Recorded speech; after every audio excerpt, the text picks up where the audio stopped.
തദ്ദേശ സ്ഥാപനങ്ങൾക്കായുള്ള കേന്ദ്ര വിഹിതത്തിലും കൈയിട്ട് വാരി സംസ്ഥാന സർക്കാർ 15ാം ധനകാര്യ കമ്മീഷൻ അനുവദിച്ച തുക പൂർണ്ണമായി ഉപയോഗിച്ചില്ല. 2020 മുതൽ തുക കൈമാറുന്നതിൽ വീഴ്ച. ധനവകുപ്പ് തന്നെ ഇക്കാര്യം തുറന്ന് സമ്മതിക്കുകയാണ്. ഇതിൻ്റെ രേഖകൾ ജനം ടിവിക്ക് ലഭിച്ചു. ജനം ബ്രേക്കിംഗ്. തദ്ദേശ സ്ഥാപനങ്ങൾ ഗുരുതരമായ സാമ്പത്തിക പ്രതിസന്ധി നേരിടുമ്പോഴാണ് തുക ഉപയോഗിക്കാതിരിക്കുന്നത്. വിവരങ്ങളുമായി രാജീവ് ചേരുന്നു. രാജീവ്, ഈ കേന്ദ്രം കൃത്യമായി പണം നൽകുന്നില്ല, ഇവിടെ ഒന്നിനും പണം തികയുന്നില്ല, സംസ്ഥാന സർക്കാരിനോടെല്ലാം അനീതി കാട്ടുന്നു എന്ന് പറയുമ്പോഴാണ് കേന്ദ്രം നൽകിയ വിഹിതം പോലും ഉപയോഗിക്കുന്നില്ല. അങ്ങനെയല്ലേ ഈ രേഖയിൽ നിന്ന് വ്യക്തമാകുന്നത്? രാജീവ്. വിനോദ്, കഴിഞ്ഞ കുറേ വർഷങ്ങളായി വലിയ സാമ്പത്തിക പ്രതിസന്ധിയാണ് സംസ്ഥാനത്തെ തദ്ദേശ സ്ഥാപനങ്ങൾ നേരിട്ടുകൊണ്ടിരിക്കുന്നത്. തനത് ഫണ്ടിൽ നിന്നെടുത്ത് പണം ചെലവഴിക്കാൻ പോലും കഴിയാത്ത അവസ്ഥയിലേക്ക് തദ്ദേശ സ്ഥാപനങ്ങൾ എത്തിയിരിക്കുന്നു. മഴക്കാലപൂർവ്വ ശുചീകരണ പ്രവർത്തനങ്ങൾക്ക് പോലും പണം ലഭിക്കാത്തതിനെ തുടർന്ന് ഈ മഴക്കാലപൂർവ്വ ശുചീകരണ പ്രവർത്തനങ്ങൾ തടസ്സപ്പെടുകയും ഇതിനെ തുടർന്ന് സംസ്ഥാനത്ത് പകർച്ചവ്യാധികൾ പടർന്നു പിടിക്കുന്ന ഒരു സാഹചര്യം പോലും ഉണ്ടായി. മാത്രമല്ല, ഈ തദ്ദേശ സ്ഥാപനങ്ങളുടെ റോഡ് നിർമ്മാണങ്ങൾ ഉൾപ്പെടെ തടസ്സപ്പെടുന്ന ഒരു സാഹചര്യമാണ്. ഇതിനെല്ലാം കാരണം സാമ്പത്തിക പ്രതിസന്ധിയാണ്. ഇത്തരം സാമ്പത്തിക പ്രതിസന്ധികൾ മറികടക്കുന്നതിനാണ് എല്ലാ വർഷവും ഈ ധനകാര്യ കമ്മീഷൻ തദ്ദേശ സ്ഥാപനങ്ങൾക്കായി ഗ്രാന്റ് അനുവദിക്കുന്നത്. കേന്ദ്ര സർക്കാർ വീതമായി ഗ്രാന്റ് അനുവദിക്കാറുണ്ട്. അത് നഗരമേഖലകൾക്കും അതുപോലെ തന്നെ ഗ്രാമമേഖലകൾക്കും പ്രത്യേകമായി തിരിച്ചാണ് സഹായം കേന്ദ്ര സർക്കാർ നൽകുന്നത്. ഈ പണമാണ് സംസ്ഥാന സർക്കാർ വകമാറ്റിയെന്ന ആക്ഷേപം ശക്തമായിരിക്കുന്നത്. 2020-2021 15ാം ധനകാര്യ കമ്മീഷൻ 2012 കോടി രൂപ സംസ്ഥാനത്തിന് നൽകിയിരുന്നു. ഈ പണം ഉപയോഗിച്ചതുമായി ബന്ധപ്പെട്ട രേഖകൾ നിലവിൽ സംസ്ഥാനം നൽകിയിട്ടില്ല. ഇതുമായി ബന്ധപ്പെട്ട കണക്കുകൾ പരിശോധിക്കുമ്പോഴാണ് പകുതി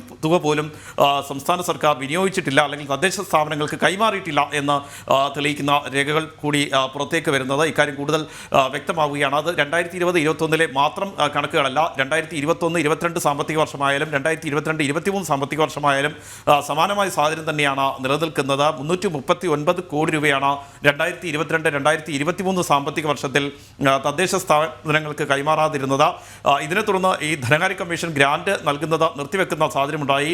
ഇതോടെയാണ് കഴിഞ്ഞ ദിവസം വീണ്ടും ധനവകുപ്പ് ഈ ഗ്രാന്റ് കൈമാറിക്കൊണ്ട്, അതായത് തദ്ദേശ സ്ഥാപനങ്ങൾക്ക് പണം കൈമാറിക്കൊണ്ടുള്ള ഉത്തരവ് പുറത്തിറക്കിയിരിക്കുന്നത്. 2020 മുതൽ ഇങ്ങോട്ട് ഈ ധനകാര്യ കമ്മീഷൻ കൃത്യമായി പണം നൽകുമ്പോഴും കേന്ദ്ര സർക്കാർ കൃത്യമായി പണം നൽകുമ്പോഴും അത് തദ്ദേശ സ്ഥാപനങ്ങൾക്ക് കൈമാറുന്നില്ല. ഇവിടെ ഏറ്റവും പ്രധാനപ്പെട്ട ഒരു പ്രശ്നം, സംസ്ഥാന സർക്കാർ ഗുരുതരമായ സാമ്പത്തിക പ്രതിസന്ധിയിലൂടെ കടന്നു പോവുകയാണ്. ഈ സാമ്പത്തിക പ്രതിസന്ധി മറികടക്കുന്നതിന് വേണ്ടി കേന്ദ്ര സർക്കാർ തദ്ദേശ സ്ഥാപനങ്ങൾക്ക് നൽകുന്ന തുക പോലും വകമാറ്റുന്നു എന്ന തരത്തിലുള്ള ആക്ഷേപമാണ് കൂടുതൽ ശക്തമാകുന്നത്. നേരത്തെയും സമാനമായ സാഹചര്യം സംസ്ഥാനത്ത് ഉണ്ടായിരുന്നു. വിവിധ പദ്ധതികൾക്ക് കേന്ദ്ര സർക്കാർ കൃത്യമായി പണം നൽകുകയും ആ പണം വകമാറ്റുന്ന ഒരു അവസ്ഥയാണ് സംസ്ഥാനത്ത് നിലനിൽക്കുന്നത്. നേരത്തെ കാരുണ്യ പദ്ധതി ഉൾപ്പെടെ സമാനമായ സാഹചര്യം ഉണ്ടായിരുന്നു. കാരുണ്യ പദ്ധതിക്ക് കേന്ദ്ര സർക്കാർ കൃത്യമായി പണം നൽകുന്നില്ല എന്നായിരുന്നു സംസ്ഥാന സർക്കാർ ആരോപിച്ചുകൊണ്ടിരുന്നത്.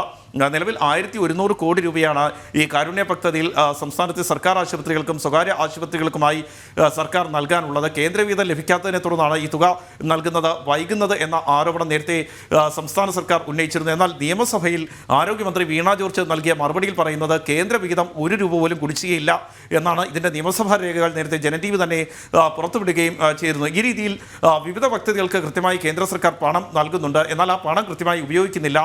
സംസ്ഥാന സർക്കാർ അത് വകമാറ്റുന്നു. അതിൻ്റെ ഏറ്റവും ഒടുവിലത്തെ തെളിവായി കൂടി ഇത് മാറുകയാണ്.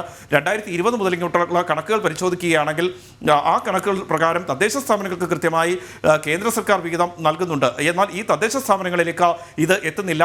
കൃത്യമായ സമയത്ത് തദ്ദേശ സ്ഥാപനങ്ങൾക്ക് ഈ പണം കൈമാറാൻ നിലവിൽ സംസ്ഥാന സർക്കാർ തയ്യാറാകുന്നില്ല എന്ന തെളിവുകൾ കൂടിയാണ് ഇപ്പോൾ പുറത്തു വരുന്നത്. വിനോദ്, തീർച്ചയായും തദ്ദേശ സ്ഥാപനങ്ങൾക്കായുള്ള കേന്ദ്ര വിഹിതത്തിലും കൈയിട്ട് വാരികയാണ് സംസ്ഥാന സർക്കാർ. 15ാം ധനകാര്യ കമ്മീഷൻ അനുവദിച്ച തുക പൂർണ്ണമായി ഉപയോഗിച്ചിട്ടില്ല. 2020 മുതൽ തുക കൈമാറുന്നതിൽ വൻ വീഴ്ച തന്നെയാണ് ഉണ്ടായിട്ടുള്ളത്. ഇതിൻ്റെ രേഖകളാണ് ജനം ടിവിക്ക് ലഭിച്ചത്.